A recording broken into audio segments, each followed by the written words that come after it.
Selamat pagi adik-adik, jumpa lagi bersama Ibu Maria Elista Filani dalam pembelajaran pendidikan agama Katolik dan budi pekerti. Semoga Ibu menjumpai kalian pada hari ini dalam keadaan sehat walafiat. Adapun materi kita pada pagi hari ini yaitu tentang dialog dan kerjasama antar umat beragama.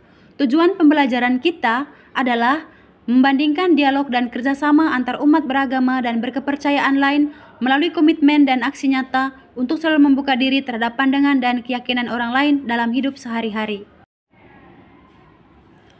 Alur tujuan pembelajaran kita pada pagi hari ini. Yang pertama, setelah pelajaran, peserta didik diharapkan mampu menguraikan makna dialog dan kerjasama antar umat beragama serta berkepercayaan, termasuk prinsip-prinsip dan manfaatnya dalam konteks sosial. Yang kedua, membandingkan berbagai praktik dialog dan kerjasama yang diterapkan oleh berbagai kelompok agama dan kepercayaan lain. Yang ketiga, menyatakan komitmen mereka untuk membuka diri terhadap pandangan dan keyakinan orang lain melalui tindakan nyata seperti berpartisipasi dalam diskusi lintas agama dan kegiatan kerjasama. Yang berikut, menerapkan prinsip-prinsip dialog dalam kehidupan sehari-hari dengan membangun dialog yang positif dalam interaksi mereka dengan orang dari latar belakang keagamaan yang berbeda. Makna dialog dan kerjasama antar umat beragama dan berkepercayaan. Pentingnya memahami pemahaman antar umat beragama. Yang pertama, mengurangi konflik. Ketidakpahaman seringkali menjadi akar masalah dalam konflik antar umat beragama. Dengan memahami keyakinan dan praktik agama lain, kita dapat mengurangi prasangka dan menghindari pertentangan. Kedua, memperkuat kerukunan sosial. Pemahaman yang mendalam membantu menciptakan hubungan yang lebih baik antara individu dan kelompok dengan latar belakang yang berbeda.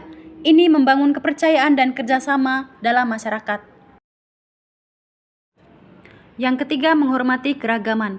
Menyadari bahwa berbagai agama dan kepercayaan memiliki nilai-nilai dan pandangan hidup yang berbeda, mengajarkan kita untuk menghargai keragaman dan memandang perbedaan sebagai kekayaan, bukan ancaman. Yang kedua, prinsip toleransi beragama. Menghargai kebebasan beragama. Toleransi berarti mengakui hak setiap individu untuk memeluk dan menjalankan agama mereka sesuai keyakinan tanpa merasa tertekan atau dihakimi. Yang berikut, menghindari diskriminasi. Toleransi juga melibatkan menolak diskriminasi atau perlakuan tidak adil terhadap seseorang berdasarkan agama mereka. Ini termasuk memastikan bahwa semua kelompok memiliki kesempatan yang sama untuk berpartisipasi dalam masyarakat. Berikut, dialog terbuka. Menjalin dialog yang jujur dan terbuka antar penganut agama yang berbeda membantu memecahkan kesalahpahaman dan membangun hubungan yang lebih baik. Ajaran gereja tentang dialog antar umat beragama. Gereja Katolik tidak menolak apapun yang benar dan suci di dalam agama-agama ini. Dengan sikap hormat yang tulus, gereja merenungkan cara-cara bertindak dan hidup, kaidah-kaidah serta ajaran-ajaran yang memang dalam banyak hal berbeda dari apa yang diyakini dan diajarkannya sendiri. Tetapi tidak jarang memantulkan sinar kebenaran yang menerangi semua orang. Namun, gereja tiada hentinya mewartakan dan wajib mewartakan Kristus, yakni jalan kebenaran dan hidup. Kita temukan dalam Injil Yohanes bab 14 ayat 6. Dalam Dia, manusia menemukan kepenuhan hidup keagamaan. Dalam Dia pula Allah mendamaikan segala sesuatu dengan dirinya. Maka gereja mendorong para putranya supaya dengan bijaksana dan penuh kasih. Beberapa sikap yang perlu dimiliki dalam membangun dialog. Yang pertama, sikap gereja.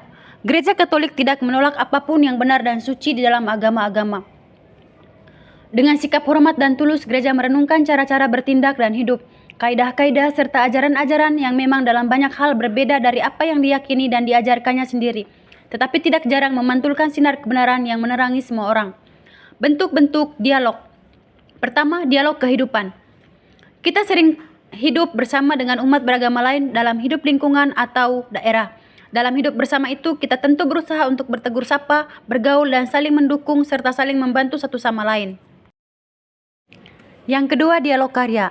Dalam hidup bersama dengan umat beragama lain, kita sering diajak dan didorong untuk bekerja sama demi kepentingan bersama atau kepentingan yang lebih luas dan luhur. Kita bekerja sama dalam kegiatan sosial kemasyarakatan, kegiatan sosial karitatif, kegiatan rekreatif, dan lain sebagainya. Dalam kegiatan-kegiatan seperti itu, kita dapat lebih saling mengenal dan menghargai. Keempat, dialog iman. Dalam hal beriman, kita dapat saling memperkaya walaupun kita berbeda agama. Nah, adik-adik, Kesimpulan dari materi kita pada pagi hari ini adalah menghayati dialog antar umat beragama dalam kehidupan sehari-hari memerlukan integrasi prinsip-prinsip penghormatan, pengertian, dan kerjasama dalam setiap interaksi kita.